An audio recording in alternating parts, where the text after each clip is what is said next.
Insurgency, sir, tapas ang lumilitaw. Bakit kaya?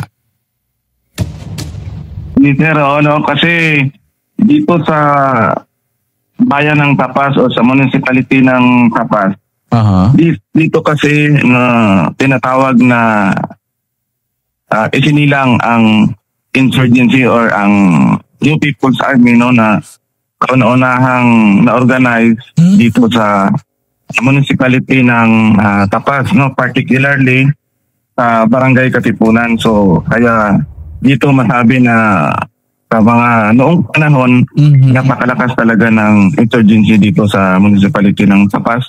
At until now, meron pa rin hindi pa rin nawawala. At saka kung marinig natin mga previous days, continuous pa rin yung encounters ng New People's Army at ating Armed Forces of the Philippines or Philippine Army.